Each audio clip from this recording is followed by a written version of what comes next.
Danis menjadi saingan Veda baik di ajang Junior GP maupun Red Bull Rookies Cup musim 2025 ini. Pembalap negeri jiran itu bersaing cukup ketat dengan Veda pada Red Bull Rookies Cup 2025. Mereka hanya terpisah jarak 24 poin saja dalam tabel klasemen sementara, di mana Danis menghuni posisi pertama dan Veda ketiga. Masuk dalam proyek tim SIC, Danis disebut berpeluang tampil pada Moto3 Malaysia 2025 bulan Oktober mendatang. Seperti yang diketahui, SIC memang rajin mengorbitkan pembalap-pembalap asal Malaysia. Namun, Zulfahmi masih belum bisa bicara banyak ihwal peluang Danis jalani wildcard.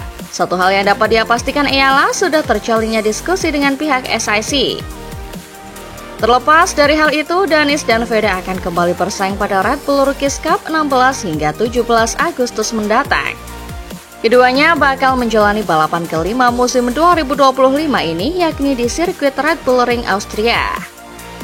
Veda sedang dalam tren membalap yang cukup solid, khususnya pada ajang Red Bull Rookies Cup. Pembalap asal Gunung Kidul daerah istimewa Yogyakarta itu selalu naik podium dalam 2 seri terakhirnya. Di Mugello, pembalap dengan nomor start 54 ini mencatatkan performa yang luar biasa. Dia memborong 2 podium yang membuat lagu kebangsaan Indonesia Raya bergema di markas besar Valentino Rossi. Kemudian 1 podium kembali dia amankan pada balapan kedua Red Bull Rookies Cup seri Jerman 13 Juli kemarin.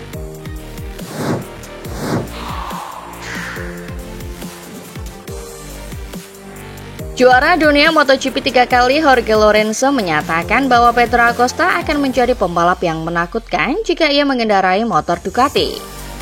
Namun Lorenzo juga melihat adanya beberapa kekurangan dalam gaya balap pembalap KTM tersebut. Acosta telah menjadi rider terpanas di pedok MotoGP sejak ia memulai debutnya di kelas Moto3 pada tahun 2021. Setelah memenangkan gelar Moto3 di tahun pertamanya dan gelar Moto2 pada 2023, musim 2025 ini berjalan jauh lebih sulit baginya. Dengan motor KTM yang kurang kompetitif, ia baru meraih 1 podium Grand Prix dalam 12 seri pertama. Penurunan performa KTM ini sempat memicu spekulasi mengenai masa depannya. Dengan adanya rumor ketertarikan dari tim VR46 Ducati dan pabrikan Honda. Lorenzo yang pernah memenangkan 3 balapan bersama Ducati berpendapat bahwa Acosta adalah pembalap masa depan yang paling ia sukai. Menurutnya, jika Acosta berada di atas motor Ducati, hasilnya akan sama menakutkannya seperti yang ditunjukkan Marc Marquez saat ini. Ia memuji Acosta sebagai pembalap yang sangat muda, kuat, dan memiliki ambisi serta rasa lapar yang besar untuk segera menang. Namun Lorenzo juga memberikan sedikit kritik terhadap gaya balap Acosta yang ia anggap sedikit ekstrim pada beberapa kesempatan yang tidak perlu.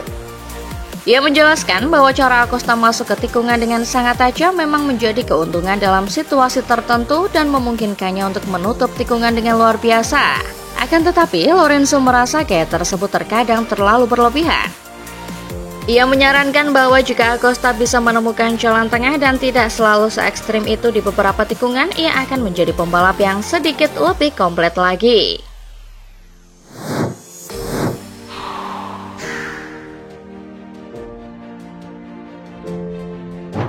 Pembalap Yamaha Fabio Quartararo menyebut paruh pertama musim MotoGP 2025 sebagai periode yang sangat sulit. Meskipun Yamaha tampaknya menjadi pabrikan yang membuat kemajuan terbesar setelah musim 2024 yang berat, mereka justru berada di posisi terakhir dalam klasemen konstruktor setelah 12 seri.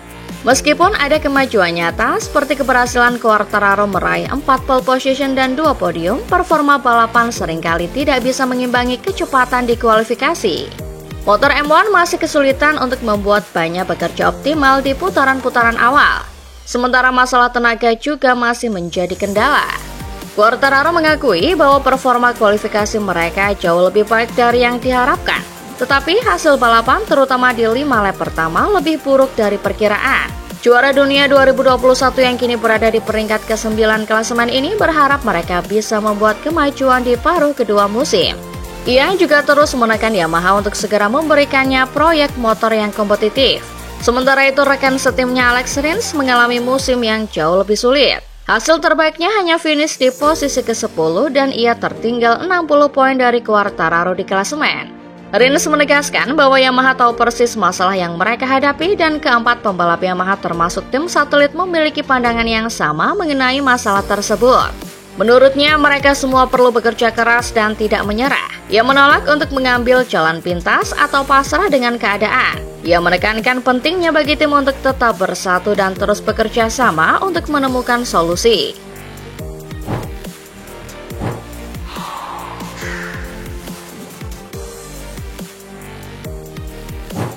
Upaya BMW untuk merekrut seorang pembalap MotoGP sebagai pengganti Toprak Razgatlioglu dilaporkan telah gagal. Rumor yang beredar di pedok kejuaraan dunia Superbike WTSPK adalah bahwa Danilo Petrucci akan beralih dari Barni Ducati ke BMW pada tahun 2026. Ia akan mengisi kursi yang ditinggalkan oleh Razgatlioglu yang akan pindah ke MotoGP bersama Pramac Yamaha. Kepindahan Razgatlioglu ini menciptakan lowongan yang menarik di BMW, bahkan mungkin ada 2 kursi yang tersedia karena masa depan rekan setimnya Michael van der Mark juga masih belum pasti.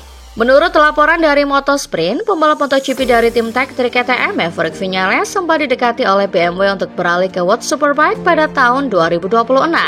Namun laporan tersebut mengklaim bahwa Viñales tidak akan mengambil kesempatan tersebut. Hal ini membuat BMW harus membuat keputusan mengenai nasib van der Mark dengan asumsi mereka berhasil merekrut Petrucci. Penolakan Viñales ini bisa jadi karena nilai jualnya di MotoGP belakangan ini sedang meningkat. Ia dianggap memiliki peran besar dalam pengembangan paket motor KTM yang sempat kesulitan di awal musim. Kini posisi Viñales di klasemen bahkan berada di atas pembalap pabrikan KTM Brad Binder. Ia juga telah menunjukkan performa yang luar biasa dengan beberapa kali finish di posisi kelima. Terlebih lagi, tim KTM baru saja menjalani akhir pekan terbaiknya musim ini di Brno, di mana Petro Acosta berhasil meraih podium ganda. Dengan momentum positif yang sedang dibangun oleh proyek KTM, Viñales kini diperkirakan akan tetap bertahan untuk terus membantu pengembangan motor mereka tahun depan.